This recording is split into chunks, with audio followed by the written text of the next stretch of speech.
Ano, tudo certo com vocês? Pessoal, a aulinha de hoje é a aula que nós estaremos iniciando, a unidade 6 no livro 2 de vocês aí, que vai falar sobre um reino dos seres vivos, que é o reino vegetal. Nós aprendemos sobre vegetal no mês passado, no terceiro capítulo, né? Aprendemos sobre as estruturas, os órgãos deles, folha, qual que era a função, raiz, caule, enfim. Hoje nós iremos aprender sobre as espécies que compõem esse reino, tá? As classes que existem dentro desse reino, os filos que existem dentro desse reino. Então no reino vegetal, pessoal, existem apenas 4 filos, tá bom? A gente vai aprender 3 hoje, os 3 primeiros que surgiram. Porque assim, as algas, elas não são vegetais, tá, pessoal? Elas pertencem ao reino protista, junto com os protozoários, enfim. Que elas não têm uma classificação correta, ideal ainda, né? Mas é a mais correta colocá-las no reino protista. Que o reino protista, quem não tem classificação ainda está jogado lá. Agora, para ser vegetal, pessoal, ele tem que estar fora da água, tá? O embrião tem que estar... para ser vegetal, o embrião tem que depender da mãe para nutrição, ok? As algas, o embrião dela já sai na água, já vai se alimentando e por aí vai. Agora aqui a sementinha está sempre perto da mãe, pegando o nutriente que a mãe deu para ela poder se desenvolver, ok? Então eu coloquei aqui uma imagenzinha do reino vegetal de vários exemplos, né? A gente sabe o que são vegetais, né, pessoal? As plantas, né, pessoal? Aqui tem uma palmeira, uma árvore, uma rosa, uma samambaia, um girassol, enfim, todo mundo sabe que são vegetais. Mas vamos lá, vamos para o primeiro filo que surgiu dos vegetais, o mais antigo, o mais primitivo, ok? Opa, bati na câmera aqui, desculpa. Cadê? Tá bom ainda, vamos lá. Então, galera, a gente vai aprender agora sobre o filo das briófitas. Pessoal, uma alga verde, né, saiu da água ali, né, secou uma água, ela ficou no ambiente terrestre úmido, conseguiu evoluir e dar origem às briófitas. As briófitas, elas só existem em locais úmidos, tá, pessoal? Ela não tem uma independência da água na vida dela. Se ela tiver, mas professor, nenhuma planta vive sem água. Nenhuma planta vive sem água, mas eu tenho plantas que vivem em locais secos, em locais semiáridos, em locais desertos. Então, mas a briófita não consegue, ela precisa da água para viver e eu vou explicar durante a aula o porquê disso. O principal representante das briófitas são os musgos, pessoal. Vocês já viram musgos? Os musgos, eles se desenvolvem na casca da árvore fazendo um veludinho verde, um tapetinho verde na casca da árvore. E é interessante que ele cresce de um lado e não cresce de outro, porque onde o sol bate ele não consegue desenvolver. Porque quando o sol bate, rouba a água daquele local e ele não consegue colonizar ali, ele consegue colonizar na sombra, onde eu encontro mais água. E o outro representante das briófitas são as hepáticas, são plantas bem pequenininhas, que têm formato de fígado na folha dela, por isso que ela chama hepática, né? Hepatócito, célula do fígado, é tudo que é hepático é relacionado a fígado, tá bom? Essas plantas, pessoal, isso aqui, esse musgozinho que eu expliquei pra vocês, cada fiozinho do carpetezinho aí é um indivíduo, tá? Ele não passa de 2 centímetros, geralmente eles têm milímetros, eles são bem pequenininhos mesmo. Por quê, pessoal? Porque esses caras, eles não têm vasos condutores. Os próximos grupos vegetais, por exemplo, você pega uma árvore. A árvore, pessoal, ela tem dois, já expliquei pra vocês, elas têm xilema e floema. Lembra aqueles vasos condutores que levam água para a folha fazer fotossíntese? Traz a glicose pro resto da planta, que é o floema. Então, esses carinhos aqui, como eles são muito primitivos, como eles foram originados de uma alga, eles ainda não têm isso. Então, o transporte desses caras vem de folha, de célula a célula, de célula a célula, não tem um tubo para levar rápido. Então, se esse indivíduo tivesse 20 metros, ele ia sugar a água do ambiente até chegar na folha, de célula a célula a planta tinha morrido já. Então por isso que eles têm esse pequeno porte, tá bom? Vamos ver a estrutura, né? Isso aqui, pessoal, é a estrutura de um musgozinho, tá? De 2 musgos no caso, né? 2 fiozinhos daquele novelo, daquele veludo ali. Pessoal, então esses indivíduos, eles não têm raiz ainda, é chamado de rizoide. Eles não têm caule ainda, é chamado de cauloide. Eles não têm folha ainda, é chamado de filoide. Por que, professor, que não chama folha? Por que não chama caule? Por que não chama raiz? Porque a rizoide, ele absorve água, mas ele também faz fotossíntese. O caule, se tiver uma gota ali, ele vai absorver também, vai fazer fotossíntese também. Então, não tem uma estrutura definida ainda nesses indivíduos, eles são bem simples, tá? Então, essa estrutura aqui é chamada de gametófito. E eu vou explicar por quê. Porque eles produzem os gametas desses indivíduos, gametas masculinos e gametas femininos. E essa estrutura aqui, superior é chamado de esporófito, porque ele produz os esporos. Só vou falar o nome das partes, não precisam se preocupar ainda, né? A haste, a cápsula que produz os esporos e os esporos que são soltos por esse esporófito aí. Vamos falar sobre a reprodução desses caras aí. Pessoal, ó, geralmente esses caras eles são dioicos, tem um indivíduo macho e um indivíduo fêmea. O indivíduo macho vai produzir o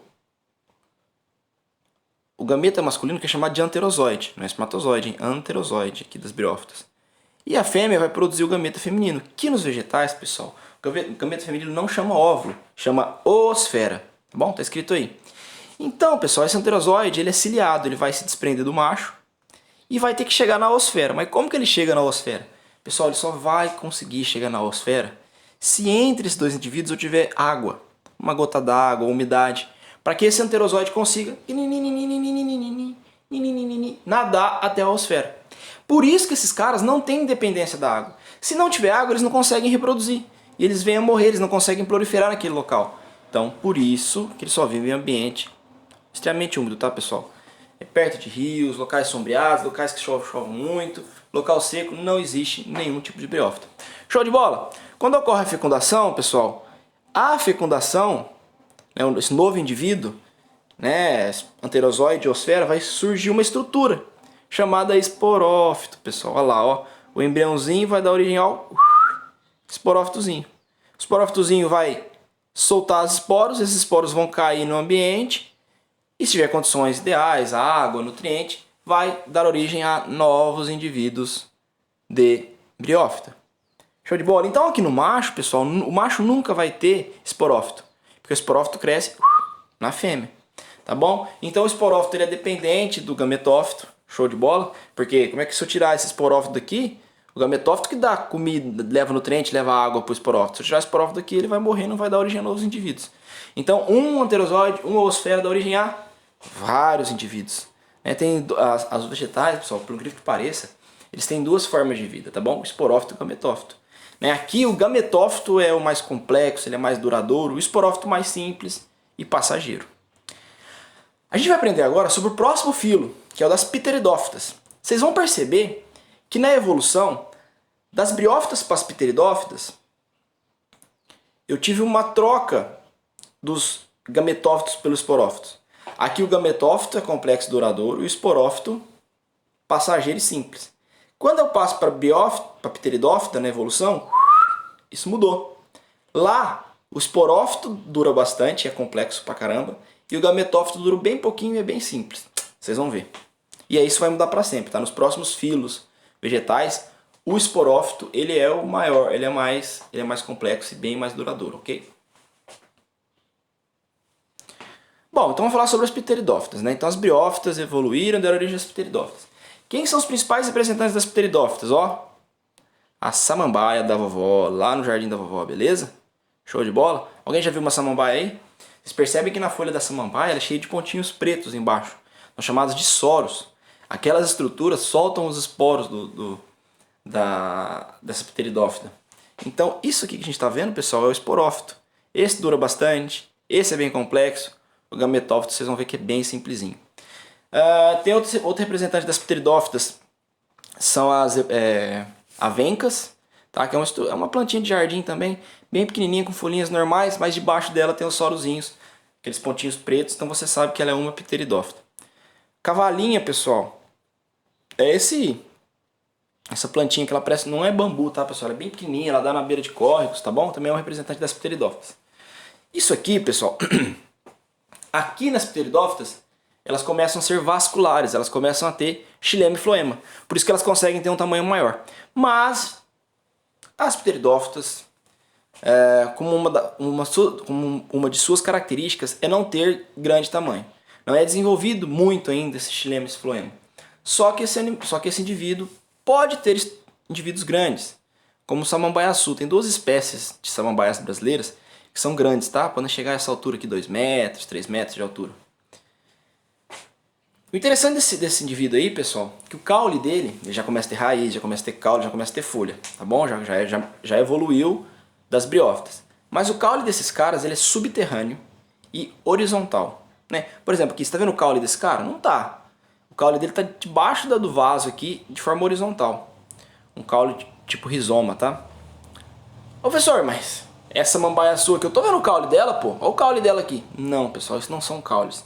Isso são folhas modificadas que vão se embreando, fazendo uma rede, né? Uma espuma que cresce e as folhas saem lá fora. O caule dessa bicha tá aqui embaixo também. Dessa bicha a mesma coisa, que são as folhas dela, tá bom? O interessante é que do samambaiaçu, muitas pessoas cortam essas folhas dela aqui de baixo, que é esse emaranhado de folhas, para produzir um vaso chamado vaso de xaxim, para usar de jardinagem. Porque você coloca a terra aqui, o vegetal aqui, e esse vaso ele segura a umidade, ele é muito bom. Né? Tem muita gente que usa xaxim para colocar samambaia. Opa, perdi aqui, desculpa pessoal. Voltamos. Acontece, pessoal, que no Brasil a gente desmatou tanto essa samambaiaçu para fazer xaxim que ela começou a entrar em extinção. E ela existe na Mata Atlântica, né? A vegetação que nós vivemos. E aí devido a que é a vegetação mais desmatada do Brasil, por causa da que é onde existe mais gente, onde teve os ciclos de lavoura e tudo mais. Então, e esse cara aqui, por ele não ter caule, qualquer ventinho que bate nele derruba ele. Mas ele conseguia viver bem na floresta Mata Atlântica, porque a Mata Atlântica era cheio de árvores e o vento não batia, então ele sobrevivia. Hoje a gente desmata a Mata Atlântica, bate o vento e ele morre. A gente arranca, os poucos que sobram a gente arranca e faz xaxim. Então ele está entrando em extinção. Agora, por lei, é proibido produzir xaxim de samambaiaçu. Ele é produzido de casca de coco, tá, pessoal? De outros vegetais e tal. Casca de coco, principalmente. Também segura a umidade para resolver esse tipo de problema. Show? Vamos ver aí como é que funciona. Vamos ver a estrutura desses caras, né? Ó, aqui a nossa samambaiazinha, tá? Então, ó, as raízes, ó, são isso aqui, lá no subterrâneo. O caule, de forma de rizoma, é horizontal debaixo da terra. O que eu vejo da samambaia são só as folhas, tá, pessoal? Cheio de pontinho preto de baixo, que são os soros que soltam os esporozinhos. O báculo, galera, é uma folha jovem que está se desenvolvendo nesse vegetal. Turma,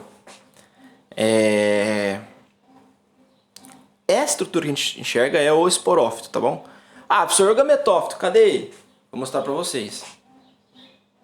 Vamos lá para a reprodução desses indivíduos aí. Olha que legal que é como é a reprodução das samambaias.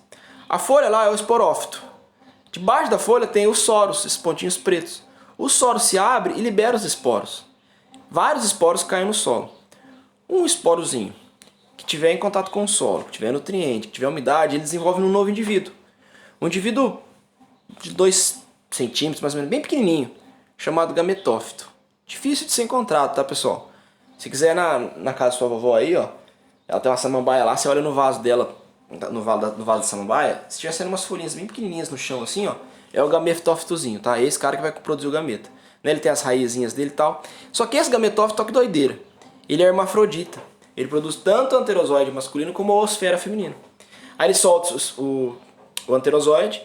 Se tiver uma gota de água, o anterozoide nada até a oosfera e aí sai um novo embrião, saindo um novo esporófito. Tá bom, pessoal? Esses caras também não existem em ambiente seco. Tá? As pteridófitas elas não conseguem vir em ambiente seco. Você não vai encontrar uma samambaia no deserto. Não esquece que você não vai encontrar. Só em local úmido. Show de bola? Então, pessoal, acabamos as pteridófitas, vamos entrar no próximo grupo. As samambaias deram origem às gimnospermas. As gimnospermas são principalmente representadas pelos pinheiros. E aí sim eu tenho uma árvore extremamente complexa, um vegetal bem complexo, já bem legal. Olha lá. Eis as gimnospermas. As gimnospermas são representadas principalmente, em sua grande maioria, por pinheiros. Tá? Então os pinheiros são as gimnospermas, chamadas de coníferas, porque a folha dela, a copa da árvore dela, é em forma de cone. Porque a flor dela, porque ela tem, agora ela tem os estróbilos, que são estruturas reprodutivas muito semelhantes às flores. Tá bom, pessoal? É um pouco diferente porque flor tem pétala e tudo mais, mas funciona da mesma forma. Vocês perceberam, pessoal, que quando eu falei de briófita e falei de pteridófita, eu só falei de esporo, não falei hora nenhuma de pólen, hora nenhuma de semente, né, pessoal? Mas, professor, planta em semente, nem todas. As samambaias e os musgos não têm, e são muito simples. Mas aqui na gimnosperma surgiu a semente, eu vou mostrar para vocês. E a semente e o pólen ele pode ser transportado por animais. O pólen são os gametas, tá? Masculino. Ele pode ser transportado pelo vento. Ele não precisa ser transportado pela água. Então esses caras, aqui nas gimnospermas, os vegetais conseguiram ocupar de fato todos os ambientes da Terra. Secos, úmidos. E o mais legal, as gimnospermas são extremamente adaptadas ao frio. Uma das características das gimnospermas hoje é viver no frio. Por que como assim hoje, professor? Eu falo assim, nos últimos milhões de anos, tá, pessoal? Porque elas surgiram aí há 100 milhões de anos atrás. Elas tiveram o sucesso evolutivo delas há 60 milhões de anos atrás. Hoje não são as gimnospermas que são a maior quantidade de espécies. Hoje são as angiospermas, que a gente vai aprender na próxima aula, que são os vegetais que têm frutos. Essa aí não tem fruto ainda, ela tem semente, mas não tem fruto. Vocês vão ver, próxima aula vocês vão entender a importância dos frutos e tudo mais. Tá bom? Ó, uma das características da gimnosperma é ter uma capacidade de suportar o frio, ambientes secos e frios. Pessoal, quando a gente vai para os polos, tanto para o polo sul quanto para o polo norte, antes de chegar nos polos, eu tenho uma quantidade de pinheiros muito grande, uma predominância de pinheiros. Alguns vegetais não conseguem viver nesses ambientes muito frios, mas os pinheiros conseguem. Tá bom? Porque eles têm as folhas, pessoal. Se pegar uma folha de um pinheiro, ela é uma folha bem fininha, para ela perder pouca água. Porque como grande parte do ano o solo está congelado, ela não consegue absorver água. Então ela economiza, ela não perde muita água para a planta não morrer. Se pegar a casca de um pinheiro, do tronco dela, é bem grossa para ela não perder água. Então eles são adaptados a ambientes secos e frios, né? Não tão seco, pessoal. É seca fisiológica. Tem água, mas não consegue absorver porque está congelado. Entendeu? Então, pessoal, assim, pinheiro, gimnosperma só consegue viver no frio. Inclusive, não existem pinheiros no Brasil, que é um país muito quente. Ah, professor, para. Aqui na minha cidade é cheio de pinheiro no jardim ali, eu plantei em casa, tem pinheiro. Então, pessoal, só que esses pinheiros não são naturais do nosso país. Eles vieram de fora, vieram dos Estados Unidos, vieram do Canadá, vieram da Europa, onde lá os pinheiros têm sucesso evolutivo. Aqui eles trouxeram eles pra cá e eles conseguiram viver, mas eles não são naturais daqui, tá bom? O Brasil tem uma espécie de gimnosperma, os chamados Araucária angustifolia, que é o nome dessa espécie, tá? Araucária, conhecido também como pinheiro do Paraná.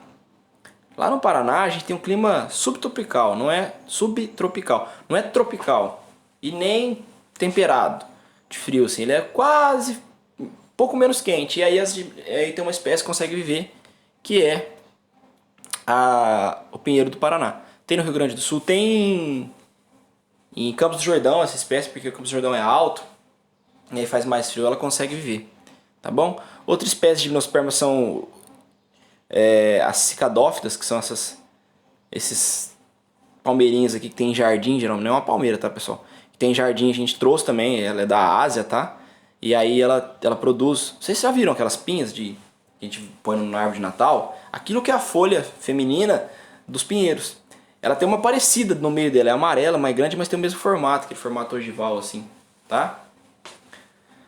Ó, importância de gimnospermas. Pô, ela tem uma importância interessante na indústria madeireira, né, pessoal? Porque elas são árvores de grande porte. Aqui eu já consigo ter indivíduos de grande porte, né, galera? Indivíduo de grande porte, retilíneo. A madeira não é tão resistente, eu consigo cortá-la com facilidade, manipulá-la com facilidade. Então, pessoal, tanto que o pinheiro do Paraná, na região do Paraná que ela tinha bastante ali, que ela tinha predominância naquela região, os colonos paranaenses chegaram lá e falaram, pô, o que a gente vai fazer com esse tanto de árvore aí? Uai, vamos cortar ela, né, vender madeira e vamos abrir a fazenda aqui e plantar qualquer coisa. Então ela entrou em extinção, essa espécie aqui, tá, pessoal? Ela quase foi extinta. Se for no Paraná você não encontra ela, você vai encontrar perto de Curitiba, tal, que tem bastante exemplares ainda, tá bom? O Canadá, que é um país que é cheio de pinheiro, é um país referência na produção de madeira e por aí vai, tá bom? Vamos ver se a gente aprende um pouquinho mais sobre elas aqui. Vamos aprender sobre reprodução, tá? Então, galerinha, lembra que eu falei pra vocês? O pinheiro é o eleosporófito, que ele vai produzir os esporos, que são os pólens, no caso aqui, tá? Não, deleta o que eu disse. Eleosporófito, você tem que saber que é eleosporófito, tá? O gametófito, na verdade, galerinha, ele é uma estruturazinha. Bom, vamos lá. Aí esse indivíduo aqui, ou ele é macho ou ele é fêmea. Se ele for macho, ele vai produzir uma pinhazinha daquela de Natal, bem pequenininha, que produz os pólens. O vento vai bater e vai cair no indivíduo fêmea. Aquele indivíduo fêmea vai estar com aquela pinha lá de Natal, na árvore, né, do pinheiro, e vai estar abertinho, aquilo vai cair no meio dele, lá dentro vai estar a oosfera, aí vai ter a fecundação. Aí da fecundação do pólen com a oosfera vai sair uma semente. Então aquela pinhazinha de Natal que a gente coloca na árvore de Natal, ela vai produzir as sementezinhas do pinheiro. Essa semente vai ficar madura, vai cair no solo, vai germinar e vai dar origem a um novo indivíduo. Tá bom? Fácil demais a reprodução desses caras. Professor, mas espera aí, se esse cara aqui é o esporófito, você disse, quem que é o gametófito? O gametófito é uma estrutura super pequena, pessoal, que fica dentro do cone, né, ou estróbilo, ou flor do pinheiro, se quiser chamar assim, bem aqui dentro, tá, pessoal? Bem pequenininho, microscópio, tá vendo? O gametófito vai perdendo importância. No último grupo, que é angiosperma, que a gente aprendeu a aula que vem, ele também não tem muita importância, né? Então quando eu vejo uma árvore, pessoal, a gente chama aquilo de esporófito, né? Não é ele que está produzindo gameta, né? Quem produz gameta são as flores dele e tal, eles são chamados de esporófitos, produzem os esporos. Legal, pessoal. Curtiram aí a importância das gimnospermas, né? Esses caras, eles, enfim, têm uma independência da água na reprodução. Conseguiram ocupar vários ambientes. Esses caras, eles tiveram sucesso evolutivo na época dos dinossauros, né? Que tinham herbívoros muito grandes. E esses vegetais, eles têm as folhas até hoje bem resistentes, tal, bem grossas, bem difíceis de algum animal mastigar hoje em dia, mas os dinossauros conseguiam, né? E ele, tá vendo, tem pólen, o vento leva, tá bom? O gameta dele não precisa da água, então ele consegue ver em qualquer ambiente, né? Tem espécies, pessoal, que não tem macho e fêmea. O indivíduo é hermafrodita, ele tem dentro do indivíduo, né, estróbilos femininos e estróbilos masculinos. Mas aí os masculinos ficam embaixo e o feminino em cima. Aí ele não consegue se autofecundar, né? Ele consegue fazer reprodução cruzada. O vento bate e leva em outro. Pra quê? Porque se ele se autofecundar, pessoal, tem pouca variabilidade genética. É interessante que tenha fecundação cruzada de indivíduos diferentes, para o filho nascer bem diferente, para todo mundo ser um pouquinho diferente geneticamente. Se acontecer uma mudança no ambiente, né, uma doença, alguma coisa, alguns morrem, mas alguns sobrevivem, eles são um pouquinho diferentes, alguns são mais resistentes e a espécie não entra em extinção, tá bom? Fecundação cruzada é uma característica interessante evolutiva aí, tá? Que todas as espécies tentam buscar evolutivamente. Pessoal, então assim, vocês gostaram de aprender sobre gimnospermas? Vamos falar sobre o último assunto das gimnospermas, que é importante aqui para nós no nosso país, que é sobre o nosso pinheiro do Paraná, a nossa único representante de gimnosperma. Pessoal, o pinheiro do Paraná ele produz as sementezinhas dele no estróbilo, e aquela semente se prende e cai no chão. E aí aquela semente vai dar origem a um novo indivíduo. Só que, pessoal, você sendo uma árvore, é interessante que a sementinha, seu filhinho, cresça perto de você, para você ficar protegendo ele igual nós, ou que ele cresça longe de você, independente de você, que você nunca mais veja ele. Pessoal, para uma árvore, para um vegetal, é interessante que o seu filhote cresça bem longe dela. Porque se o filhote crescer do lado dela, vai disputar por recurso, disputar por água, disputar por espaço, disputar por luz. Então não é interessante. Lá no Paraná, o pinheiro do Paraná é a árvore símbolo do Paraná, né? E lá tem um pássaro chamado gralha azul, que é o animal símbolo do Paraná. A gralha azul vive naquela região e se alimenta, da semente do pinheiro do Paraná. Legal, professor. E daí? E daí que esse animalzinho colhe umas 10 sementes por dia. Ele come 2. E enterra as outras 8. Das 8 que ele enterrou, ele lembra onde ele enterrou 2. Desenterra e come. Aquelas outras 6, pessoal, ele não lembra onde ele colocou. O que vai acontecer com aquelas 6 que ele enterrou? Vai nascer um novo indivíduo, vai nascer uma nova árvore. Então, pessoal, esse cara leva para longe essa semente, enterra essa semente, ajuda muito no sucesso da dispersão da pinheiro do Paraná. Mas quando os colonos paranaenses devastaram o pinheiro do Paraná, esse animal ficou sem alimento e ele quase entrou em extinção também. Tá vendo que um depende do outro para a sobrevivência? Quando você destrói um, o outro quase entra em extinção também. E esse, ao entrar em extinção, vai levar o pinheiro do Paraná à extinção, porque o pinheiro do Paraná não vai dispersar suas sementes. Sem contar, pessoal, que qualquer semente que você pegar e enterrar no solo, não é certeza que ela vai germinar. Porque tem sementes que tá programado dentro dela que ela germine daqui 10 anos, 5 anos, 20 anos. Por quê? Porque se elas caírem no local só, não nascerem todas juntas e não se matarem. Só que quando a saliva desse caboclo aqui encosta na semente, quebra a dormência dela e todos que ele enterra vão nascer. Tá bom, pessoal? Bem interessante, né? Esse pássaro é tão símbolo do Paraná. Tem um clube do Paraná, que não é o terceiro clube lá no Paraná, assim, né? Não tem tanto sucesso. Acho que 2 anos atrás estava no Brasileirão, tal, que é o Paraná Clube, né? E o brasão do Paraná Clube é a cabeça de uma gralha azul. Beleza, pessoal? A aula hoje realmente ela é bem densa, mas não tem jeito, é a matéria de vocês. Se vocês quiserem estudar essa aula no livro de vocês, ela vai dar parte pra vocês, tanto que é comprida, hein? Da página 232 a 240. 232 a 240. E tem que explicar esses 3 grupos aí, não tem jeito. E depois tem os angiospermos ainda, pra gente poder acabar o bimestre aí e iniciar o 3º bimestre. Tá bom? Espero que vocês tenham gostado aí de aprender sobre os vegetais. É bem interessante a evolução deles, né? A independência da água, como que eles surgiram. Depois a gente aprender angiosperma, que essa sim tem muito sucesso evolutivo atualmente no nosso planeta. Beleza, pessoal? Beijão pra vocês, fiquem com Deus e até o próximo encontro.